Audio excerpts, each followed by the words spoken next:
muita gente. Assim, o senhor eu consegue estava pensar em conversando algum outro nome? dia com o prefeito de São Paulo. As pessoas hoje estão comparando o prefeito de São Paulo, Haddad, com a idealização de uma cidade perfeita e tal. Mas daqui a pouco, quando forem votar e tiverem que escolher comparando, vão ver o prefeito excelente que nós temos. O E é um senhor quadro. acha que ele tem condições de Estou ganhar falando no ano que PT vem?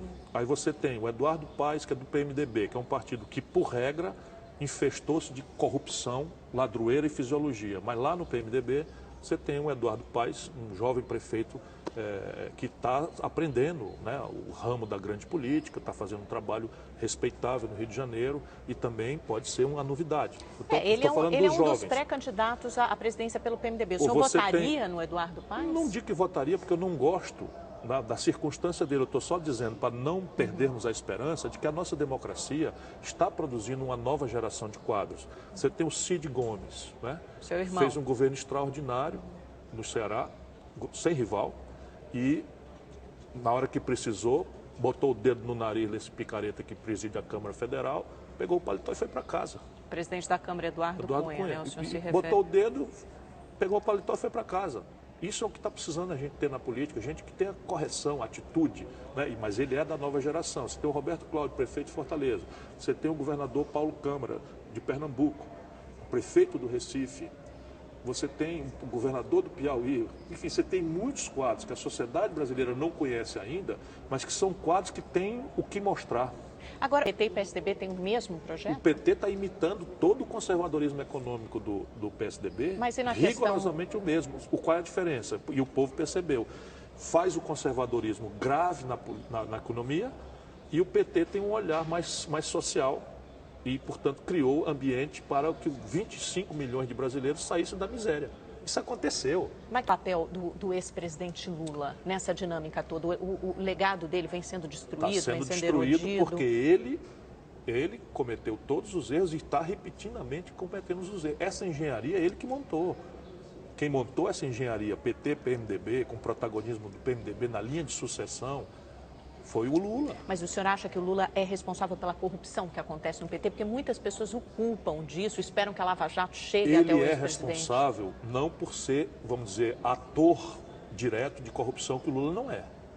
Eu conheço muito o Lula desde 1980. O senhor acha que ele é correto como a presidente Dilma, como o senhor disse que a presidente Dilma Ele é diferente. O Lula, ele tem uma moral frouxa. O que é uma moral frouxa? Uma moral frouxa é assim, ele não rouba, mas não está nem aí para a turma roubar. O senhor acha que ele fecha os olhos Não para a está nem aí, corrupção? não está nem aí, ele acha que é assim mesmo e tal, e aí entrega. Essa história da Petrobras foi montada lá atrás na turma do Fernando Henrique e ele simplesmente botou gente dele para fazer a mesma coisa. Mas ele sabia? O senhor acha que ele sabia? De detalhe, quem está tirando 3%, não. Mas sabia que havia corrupção? Mas sabia que havia, sem dúvida. Sem dúvida. E deve ser responsabilizado por isso? Não, porque a responsabilidade penal é individual e supõe o dolo. E ele não tem nada a ver com superfaturamento de obra, com propina disso, daquilo outro. Quer dizer, o senhor está dizendo que ele nunca participou daquilo ativamente, não, pessoalmente? Não, isso eu tenho segurança que não. Agora, a Dilma não. A Dilma, ela tem uma atitude moral severa. E essa é a esquizofrenia, coitado, né? Ela foi eleita nesse esquema e ela botou a Graça Forte, e as pessoas não sabem, ela botou a Graça Forte quando começou a aflorar a confusão da Petrobras. Ela trocou, ela tentou trocar. Ela botou trocar. a Graça Forte para moralizar.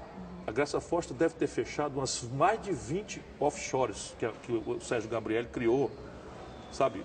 Empresas de fachada lá fora, como proprietário da Petrobras para fazer jogo de aluguel de navio, de afretamento de navio, de jogo de compra de equipamento, de coisa.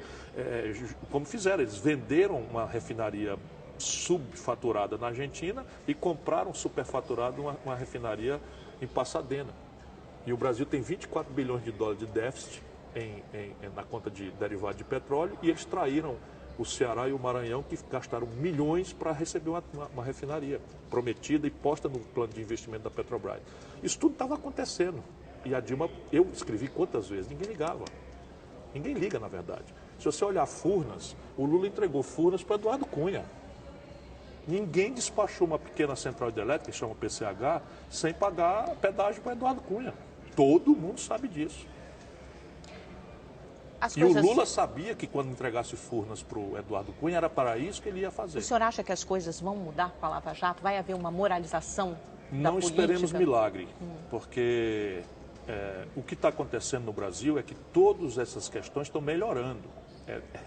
Eu sei que quando eu digo isso, o telespectador toma um susto. Mas porque há mais investigação. Porque agora tem transparência, agora tem Ministério Público, agora tem imprensa, sabe? Não tinha no país. Agora tem Polícia Federal ativa, funcionando. O PT tem razão de se atribuir a responsabilidade aos governos petistas? De que hoje há investigação, há autonomia? Quem fez a inversão, quem soltou a Polícia Federal para ser profissional foi o Márcio Tomás Bastos. Grande que é o ex-ministro da Justiça. Grande brasileiro, e fez isso como ministro da Justiça do primeiro mandato do Lula. Reforçou a Polícia Federal, fez concurso e permitiu à Polícia Federal que ela fosse. Então, você vê o número de inquéritos. Esse foi o marco, né? Esse foi o você vê o número de inquéritos no governo Fernando Henrique. O Procurador-Geral da República no Fernando Henrique era chamado de Engavetador-Geral da República. Você vê a quantidade de inquéritos de representação contra políticos e a corrupção no Brasil, infelizmente, existe há muitos anos, né? Então as coisas estão melhorando. Agora é muito desagradável a gente ver, né, essa podridão sendo exposta, e volto a dizer, o cidadão com salário apertado, com medo de como se bala fosse um momento perdida, de catarse mesmo, né? Perdendo um terceiro turno de trabalho dentro dos ônibus e maltratado nos postos de saúde. Ouvi dizer que estão roubando em todo canto e que o prêmio é a impunidade, que o engravatadão lá do presidente da Câmara continua mandando